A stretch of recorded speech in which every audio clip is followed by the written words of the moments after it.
Olá, boa tarde. Você que acompanha o site Amazonas Atual, na tarde desta sexta-feira nós vamos conversar agora com o José Eduardo Cardoso, que foi o advogado da ex-presidente Dilma Rousseff durante o impeachment.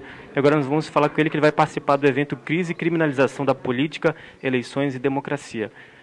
Ministro, eu queria que o senhor comentasse um pouco sobre esse cenário atual da política, né, em que envolve o ex-presidente Luiz Inácio Lula da Silva. O senhor acredita que ele vai realmente participar dessa eleição, que vai ser candidato? Olha, se for um julgamento justo, seguramente ele será candidato.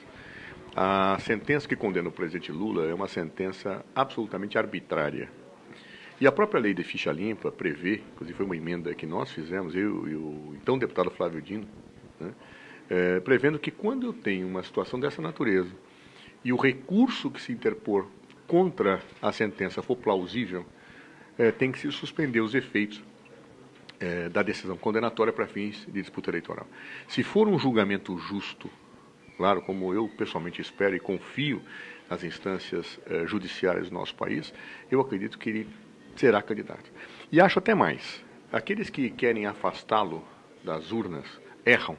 Se eu fosse adversário do presidente Lula, eu queria derrotá-lo nas urnas, porque uma eleição que se faz de uma maneira em que fica clara a tentativa de afastar um candidato é uma eleição que não se torna legítima, e isso é péssimo para o país. Você acha que ele é vítima de perseguição? Acho. Acho que, infelizmente, um conjunto de fatores levaram a uma perseguição ideológico-política, que só isso pode justificar uma decisão condenatória como essa. Doutor Cardoso, o senhor foi advogado da presidente Dilma Rousseff no processo de estudo do impeachment. Aquele processo em si foi um processo desgastante não só para a defesa, como para a acusação, então até para o país. Queria que o senhor falasse um pouquinho sobre os reflexos que a gente tem, o que o direito brasileiro aprendeu com o julgamento da presidente Dilma Rousseff. Me recordo que quando nós fazíamos a defesa da presidenta naquele processo, eu chegava a dizer que para o Brasil não havia nenhuma saída fora da democracia. E que aquele processo de impeachment, julgado de uma forma absolutamente contrária à Constituição, porque não havia crime de responsabilidade, traria consequências muito ruins do ponto de vista da fragilização das instituições e do que poderia vir. Ou seja, infelizmente, aquilo parece que foi uma predição e se confirmou. Eu não achava que ia ser tão ruim como ficou. Mas eu acho que muito daquilo que a gente vive hoje, as instituições batendo cabeça, o questionamento do Estado de Direito, uma insegurança total, uma crise política que gera crise econômica, uma crise econômica que gera crise política, tudo isso tem, na verdade, um ponto de apoio no rompimento da Constituição no momento em que Dilma Rousseff sofre impeachment. E uma coisa ficou clara, aqueles que defendiam o impeachment acabaram mostrando quem são.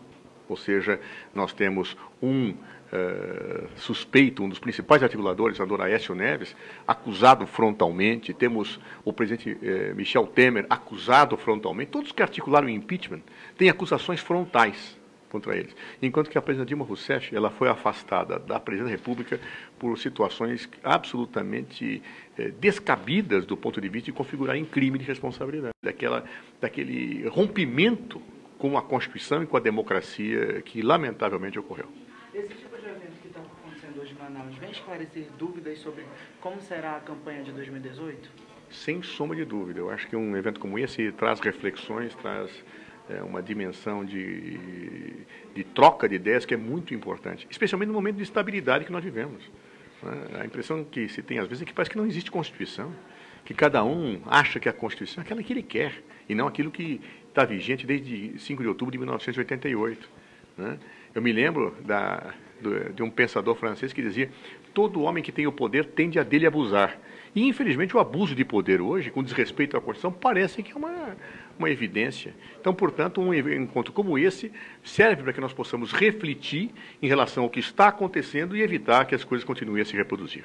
Ministro, um pouquinho ainda sobre o assunto de Dilma Rousseff. A presidente Dilma ela registrou sua candidatura ao Senado por Minas Gerais. Só que entrou um recurso ontem contra a candidatura dela, impetrado por um candidato a deputado estadual. Como é que o senhor vê isso aí? Eu tive a oportunidade de ler a impugnação, a própria ex-presidente me encaminhou. Um absurdo.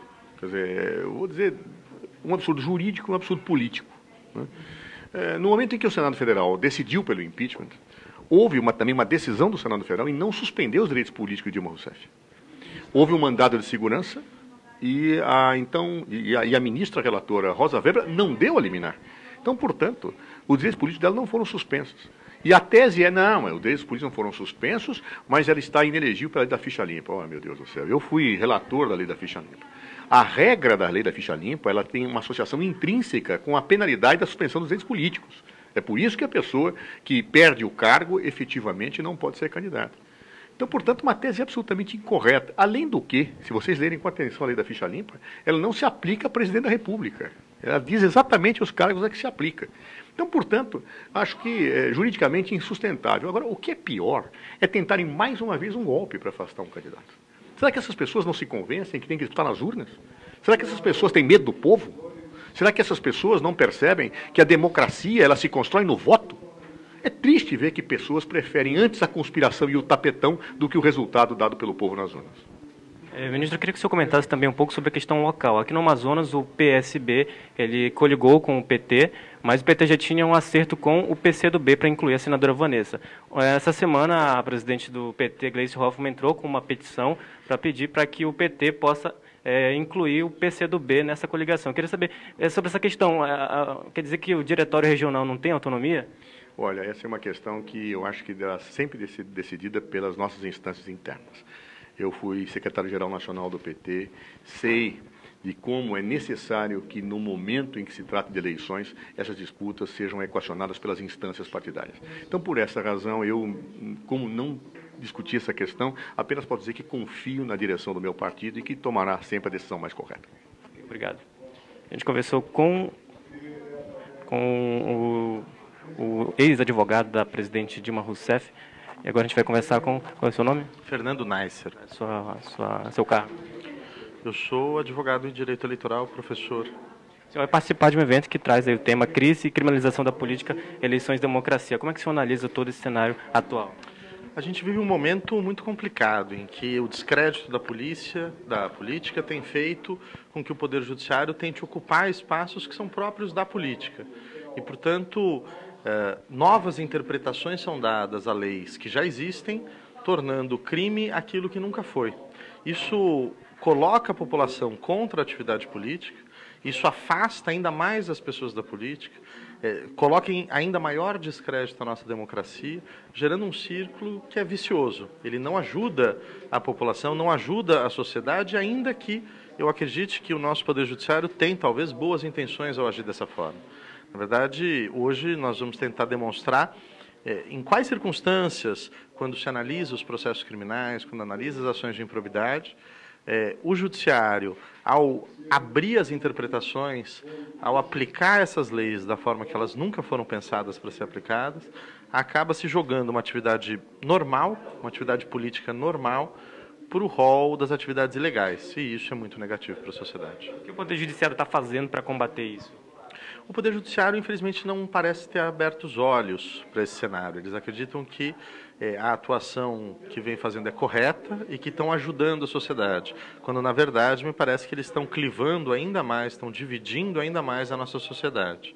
Acho que esse tipo de evento é muito positivo por permitir que a gente exponha essas questões num diálogo com membros do Poder Judiciário, com ministros de tribunais superiores, num diálogo que é necessário para que a gente possa sair dessa crise política que a gente entrou. Obrigado. A gente encerra a nossa live por aqui. Muito obrigado a você que acompanhou ao vivo no site Amazonas Atual. A gente volta daqui a pouco, a qualquer momento, aqui pelo Facebook. Amazonas Atual, o site de maior credibilidade do Amazonas.